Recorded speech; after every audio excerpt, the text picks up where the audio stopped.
So I want to talk a little bit about a healthy creative process and what does that look like, and also why planning stuff during the proof of concept phase is actually a very, very bad idea. So my name is Guido Schmidt. I've been in the industry for over 20 years now, and I've worked in various capacities. Even forgot to mention that I'm also working as an associate executive producer right now. But I've worked at game director, design manager, associate studio manager. I also wrote a book about the drama of game development. And and my specialty is basically managing teams and like the whole creative process itself, and this whole topic of like how to leadership. And I've worked at companies like Ubisoft, Paradox, and Remedy. So when we start a new project, usually what we are doing is something along these lines. So we usually start with making like a business case, for example, and then we are going to set a release date and say, okay, that in our portfolio is probably a good slot for a new game.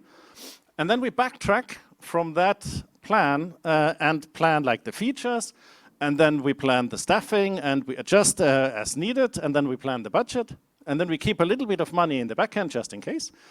And then we have like some sort of stage gate process to mitigate the financial risk. So that's usually how things are done.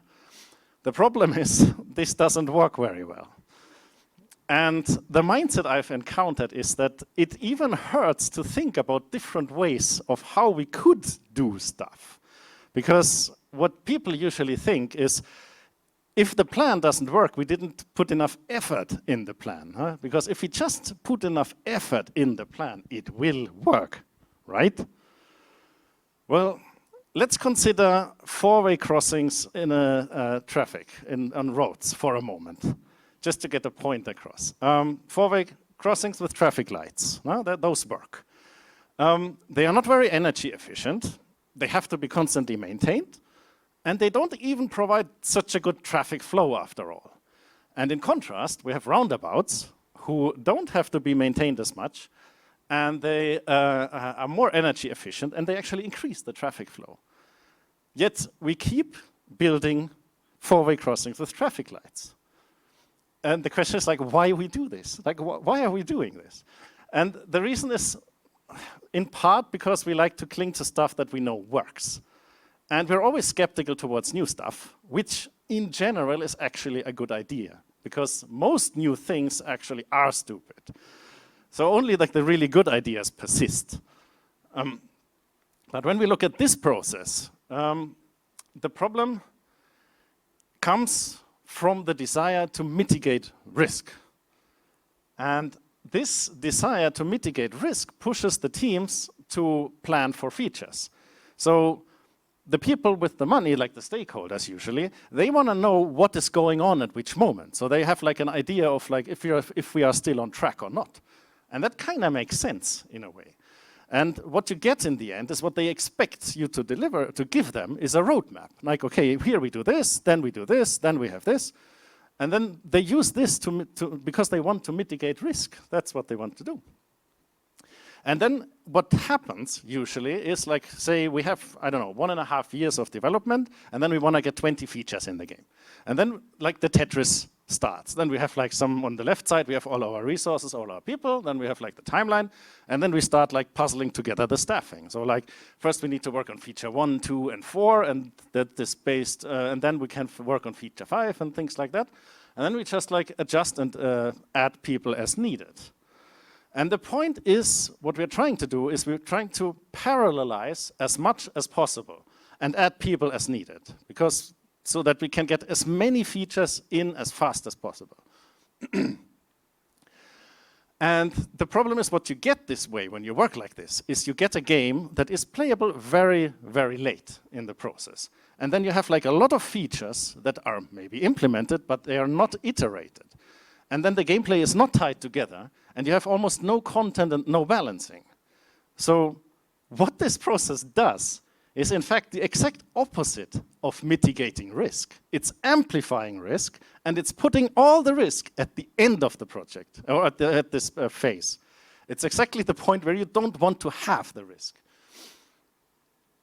And the thing is, both the developer and like the stakeholders, they want the same thing. Like, we want to know as soon as possible, or to have a playable game as soon as possible, so we can decide whether it makes sense to still spend money on this thing or not. Like, we both want the same thing. And the problem is, regardless of how often it fails, people still keep banging their head against this wall, because lots of the stakeholders think that game development is ultimately predictable, that you can kind of say what is going to happen if you just put enough effort in the plan. But the problem is we can't. And reality just doesn't bend to wishful thinking, regardless how often we're going to try. And I can tell you why. And the problem is in how the creative process actually works. And what you need for a healthy creative process. You need people, like people that have worked on stuff that they have never done before. You need people that then are able to find creative solutions to problems. And you need people to be like original, smart, and elegant in what they create. So a healthy creative process, what does it look like? It looks like you have like a healthy, a relaxed team. You have a playable build early on, and you have a team that plays what they build, and you have a team that feedbacks on it and improves the stuff that they think is not good enough. So you have like a team that uses open feedback loops instead of closed feedback loops. And what I mean with like open and closed feedback loops, or open and closed mode of working, I have like John Cleese, who had like a fantastic lecture about creativity in business. And this is like a 2-minute video that we can just watch, and he explains it in a beautiful way. Now, about this mood, I'm working at the moment with Dr. Robin Skinner on a successor to our psychiatry book, Families and How to Survive Them. We're comparing the ways in which psychologically healthy families function, and then the ways in which such families function with the ways in which the most successful corporations and organizations function. And we become fascinated by the fact that we can usefully describe the way in which people function at work in terms of 2 modes, open and closed. So what I can just add now is that creativity is not possible in the closed mode. Okay?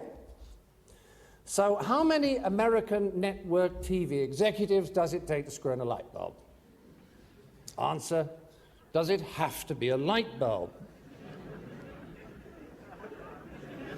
How many doorkeepers? Well, let me explain a little more. By the closed mode, I mean the mode that we are in most of the time when we're at work. We have inside us a feeling that there's lots to be done, and we have to get on with it if we're going to get through it all. It's an active, probably slightly anxious mode, although the anxiety can be exciting and pleasurable. It's a mode in which we're probably a little impatient, if only with ourselves. It has a little tension in it, not much humor. It's a mode in which we're very purposeful, and it's a mode in which we can get very stressed and even a bit manic, but not creative. By contrast, the open mode is a relaxed, expansive, less purposeful mode, in which we're probably more contemplative, more inclined to humor, which always accompanies a wider perspective, and consequently more playful. It's a mood in which curiosity for its own sake can operate, because we're not under pressure to get a specific thing done quickly. We can play, and that is what allows our natural creativity to surface. And that's basically the point. So you want to have a team that has the time and the mental capacity, in a way, to play their own game, to discuss about it, to joke about it, to find hidden angles that they haven't thought about before. So, I don't know, like having this level design, what else can we do with this? Like having a team that can ask these questions and that tries out different approaches to content. And you can even consider like a different angle for feature development if you want, like hills on a landscape, for example.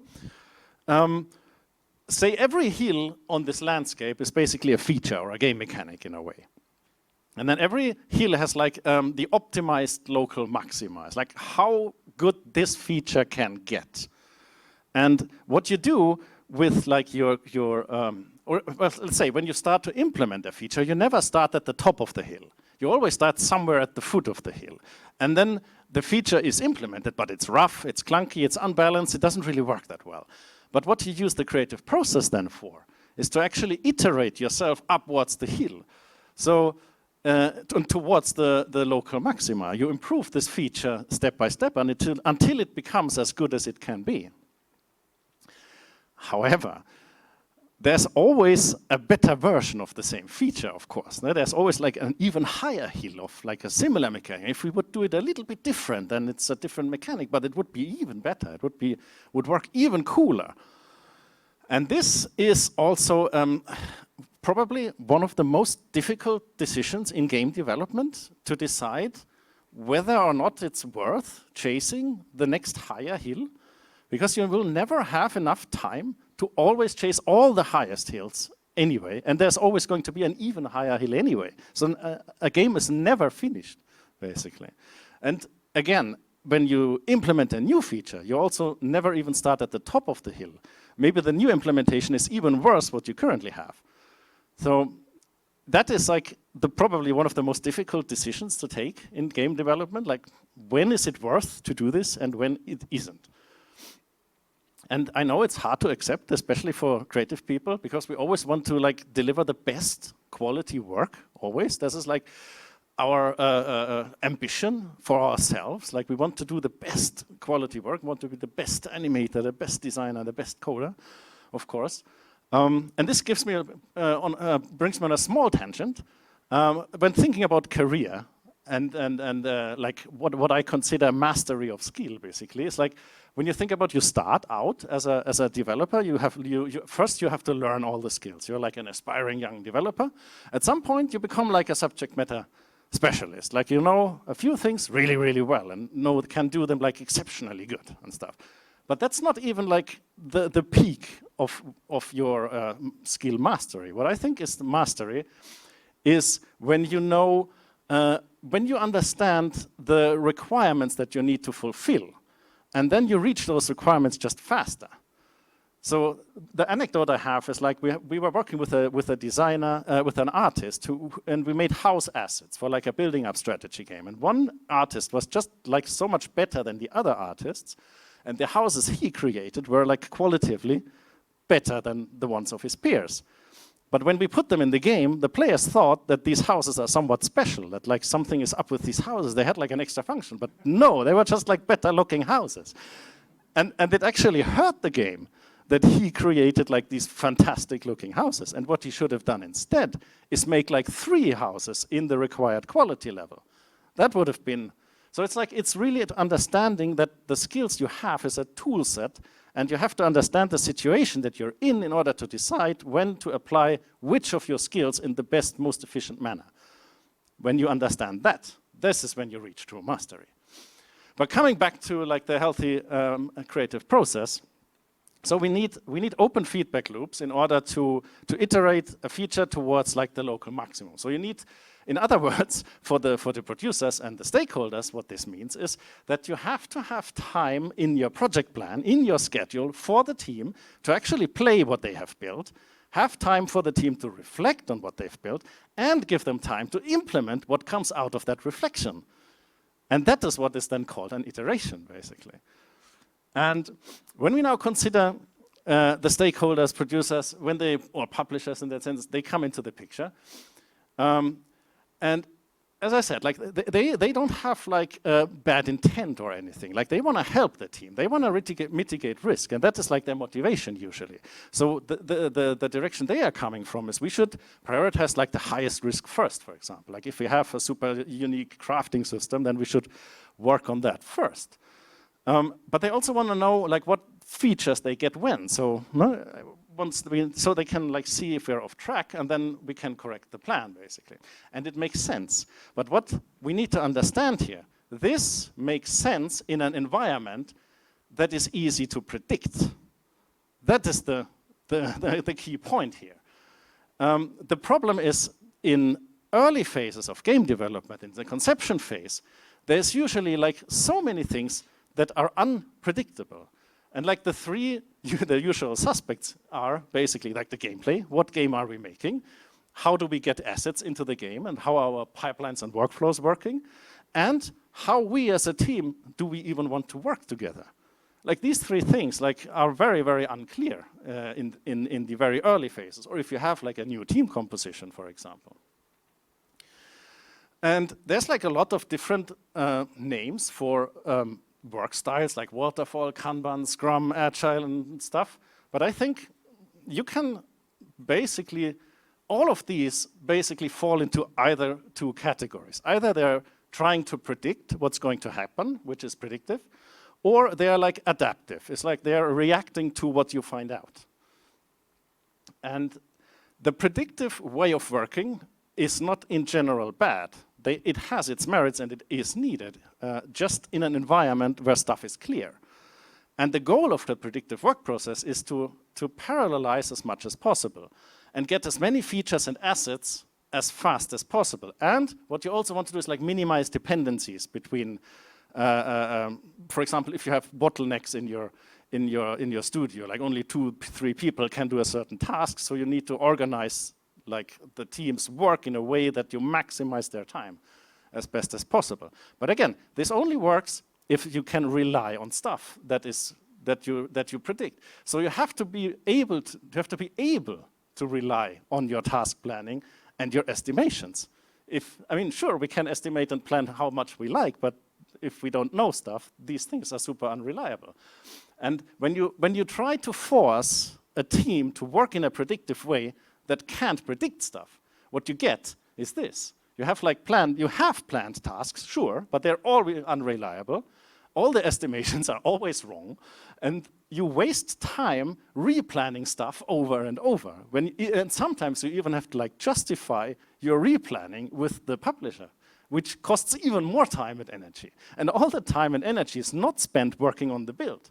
And this is what I call, and then it's very easy to become like busy idiots. Like we're super stressed. There's so much stuff to do that is all completely meaningless.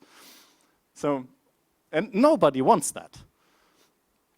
But we keep pushing it. I have seen it like over and over again. It's like we end up with a roadmap. It becomes rigid in a sense that we have a roadmap with features on it. And then we end up with 20 features again. And then we attack them as many as possible simultaneously. And at the end, we try to make everything just fit together somehow. And the problem is that as soon as you have a roadmap, it will put pressure on the team.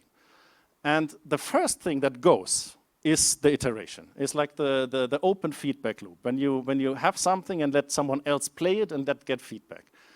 And sometimes when shit really hits the fan, you don't even have like closed feedback. Closed feedback loop is then when you play it and you actually, you implement something and you play it yourself at least. Like as a designer, I balance something and then I have at least like a couple of time to actually play it myself. And sometimes even that is out the window. It's just like, just get it in. We just need all these features. And then, yeah, you have 20 features and then you hit the milestone with nothing. So what we can look now at is a little bit on what we could do differently and how adaptive would actually work versus predictive. Predictive, again, is the point of predictive is working in parallel, minimizing dependencies, plan accurately, use features and asset lists, and have as few iterations as possible. That is what predictive is about. Adaptive is different. It's about working incrementally instead of parallelly. And then the point is to reducing uncertainties. Like the point of adaptive is to figure shit out. It's reducing overhead. It's using player experiences instead of actual features and asset lists. And then it's about iterating correctly. I mean, iterating is not difficult, but iterating correctly, that is always like the problem. And when we look at these things in a little bit more detail, One point that I would like to mention about working incrementally is also like this, what I call the theory design trap for game designers. Because what can easily happen with designers is that you just work only on paper, basically. So you have like a new idea, and then you flesh out your feature idea, and then you put it into the game design document, and make it work with all the other features that you have, and then you do that over and over again, and 28 times, and then you have like your final game design document that shows exactly how the game is going to work. And then it's like, yes, I have my game design document, this is how we will produce it. But the problem is, as soon as you start implementing something, so you implement like feature 1 from your 28 features, and then you play it, and then you figure out, oh, it doesn't work as I envisioned it. And suddenly, like all the 27 other features that built on the assumption of feature 1 don't work anymore. So, of course, you want to plan ahead a little bit, but the point is not too far. And the reason why I say it's a trap is because it's kind of obvious, but it still happens often. And there are good reasons, because maybe the build isn't just ready, or like it crashes, it's not stable enough, or you have to wait as designer. So that sometimes you have to like get ahead a bit too far, but it's a very important thing to consider. And one thing that I can add even is, like, for example, at Remedy, we don't even use design documents anymore.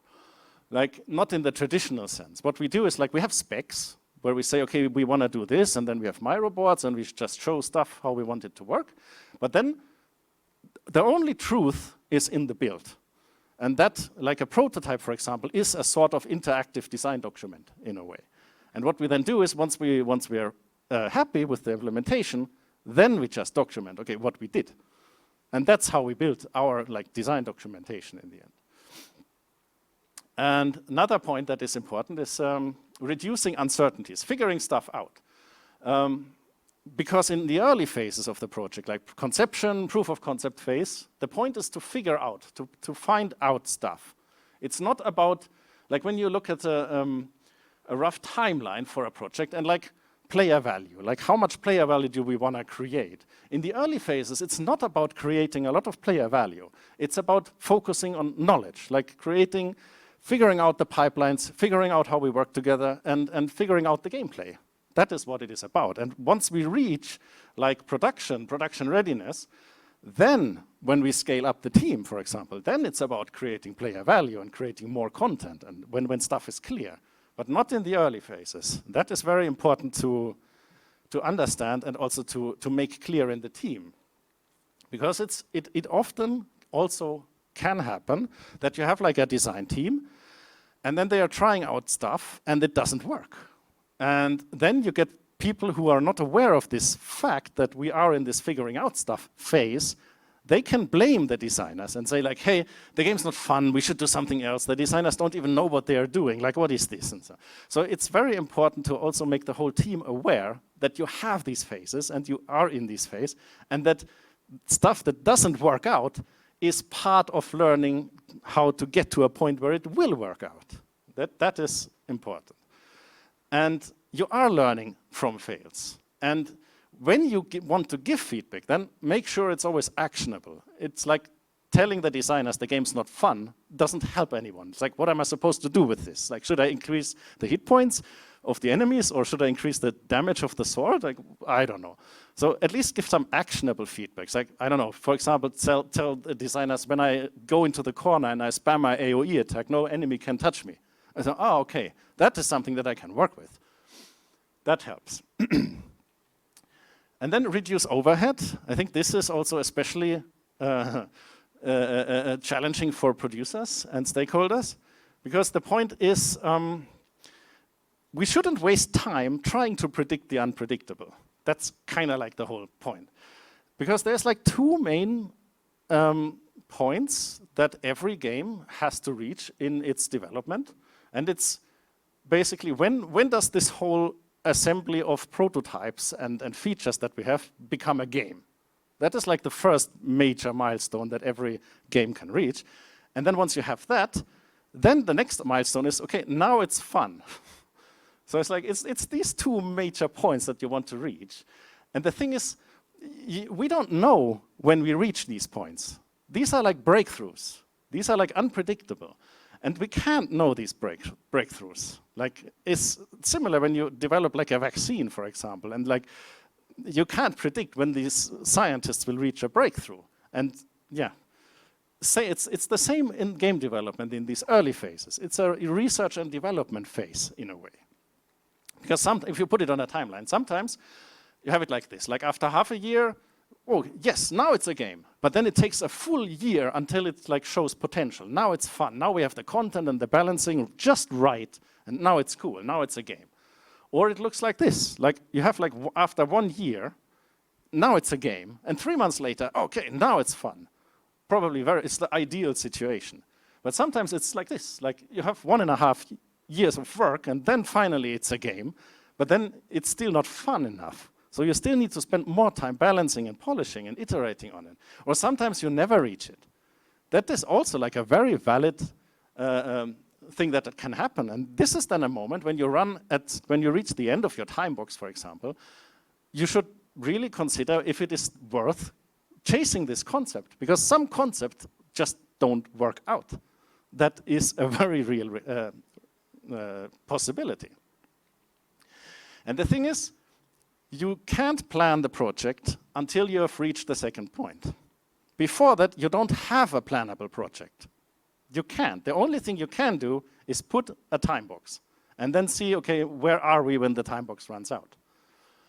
And regardless of what anyone wants this to be, or like wants this to be predictable, it's just isn't. It just isn't. This is how it works. Regardless of what process you put or what stakeholders want, this is how it works. So then next point, what is also important, get away from feature and asset lists. This is also like a bane in the early phases, and use player experiences instead. That helps a lot. And what we, for example, also do at Remedy is we use intent then to guide the team, not features. So we don't say we need, I don't know, a sabotage system and sabotage actions and an opinion system. It's like, yeah, no. So instead of doing this, maybe say, the player can dramatically escalate conflicts with their rivals. That is like the fantasy that we are after. That's like the experience that we're aiming for. And then you can have a discussion with your designers and talk about this, like how do we reach that? And then we can also think about, okay, what kind of decisions should the player take? Because sabotaging rivals can mean a lot of things. Is it like, oh, you should just like set something on fire, or you should like manipulate people, or it's like, oh no, it's more like planning a heist, and it's more like about predicting the behavior of the people in the building and stuff. And then you can say, okay, maybe we want the player should feel like a puppet master when convincing the rivals' people to commit acts of sabotage. So it's about manipulating people. And then we can think with the designers, okay, if that is the fantasy, like what kind of features do we need? Do we need to get this experience playable? These are then the interesting questions. So maybe we do have like 3 different paths or something.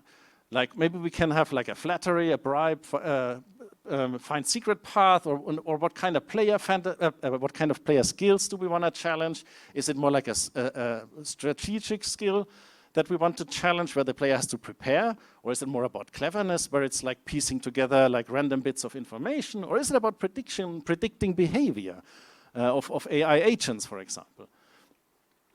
And then, yeah, maybe you can do like 3 different paths. But the point is, you want to have like a minimum implementation to get the intended experience playable. That's kind of what you want to get to. So, for example, in this case, maybe you have like 3 different paths, like find secret, where you shadow the person, and then you blackmail them, and then the risk is that you blow your cover, or you have like flattery, which takes very long, but is very low risk, or you have like a bribery path, which is expensive, but then is very fast. And then the $1 million question always is like, when you have implemented something and you're playtesting it, when is it good enough? Like, of course, it always like depends on the goal. There's like a conservative approach where you have like a market research and you know kind of like what others have done and then you want to reach the same quality level with them. Or you have like, which is probably more often the case, an original approach. And then I think 3 points that can determine or help you to decide if you're on a good path with a feature or not is these 3 things. It's like the creative lead of the project is excited about this, the team is excited about this, and then you can convince the stakeholders about what you're building. If you reach these 3 points, then is a good then you know you're on a good path. And in terms of the specific feature, what you can look for in order to determine whether or not this feature is good enough is these 2 things then. If you work on a feature and you find more and more problems when you keep working on the feature and like it's diminishing returns of fun and stuff, that are indicators that this feature is maybe not going anywhere. But on the other hand, if you work on a feature and then people go like, oh, and we can do this with this feature. Oh, and that is also a possibility. Oh, we can use it for this. That is also like a good indication of the feature. And then you're onto something. And it is really a case-by-case decision. It's not easy, but it's very important to like learn to drop features also. And like see, okay, it doesn't work, and it's just causing problem after problem after problem, so maybe we just should do a different approach. And that brings me to the last point, correctly iterating. Because iterating is not difficult. It's very easy to just iterate. But there's like a very good book from Matthew Seward, Black Box Thinking, and he said, creativity not guided by a good feedback process is little more than white noise. So that's why also you need these feedback loops with people, when you throw your feature against people and get feedback. And what I've seen happen quite a lot is flailing. Teams flail a lot. They throw stuff at the wall like, oh yeah, let's try this. And then they say, yeah, we keep what sticks. But the problem is like this what sticks part rarely works. And it's a great way also for a design team to become busy idiots, like super stressed, lots of stuff. Oh, we have so many things and nothing works, and like we just keep spinning and spinning and spinning. But again, this happens. Then you have like all these systems and nothing is connected, and you have no game. And then you get into this situation where people go like, we just need one more feature and then it's gonna be great. Yeah. So use feedback loops. And intention. I think that is probably the best tip I can give it. Like make it playable, play it, and then have like 2 questions that you ask when you play. Like from this build that we are playing, what aspects make it feel more like the intended fantasy, and what aspects of the build that we are building makes it feel less like our intended fantasy. And then you rework those and you improve the other thing. And the problem is, this is the part that is unplannable, because no human on planet Earth can predict the answers to these questions before having played the build. And that is the reason why you can't plan stuff in the proof of concept phase. So, to sum this up in the end, there is a time for adaptive and there is a time for predictive. And in the early phases, I definitely recommend working adaptive, especially when you're working on something that is original. It's different for like live service games, it's different for like Me Too products or sequels that don't innovate a lot. Then you can maybe get away with predictive all the way. But as soon as you have something that is at least a bit original in your game, I would definitely recommend working adaptive. And as soon as stuff is clear, there has to be a transition when, like before you ramp up the team.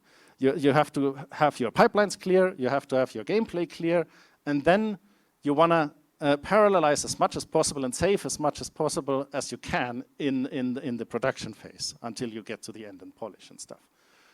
So, yeah. This is basically like the main takeaways in a way. So I think there's basically only 2 ways of working. There is only adaptive and predictive, and every kind of method falls into either of these categories. When stuff is clear, then use predictive. When it's unclear, then use adaptive. And when you have a team that has to work on stuff that they haven't worked before, you always require creativity. And creativity only works well when you work adaptive. So that was it. That's me, LinkedIn, and the book that I wrote, Game Design Impossible, if you want to read up a bit more on the drama of game development and stuff. But yeah, that's my talk. Thanks a lot.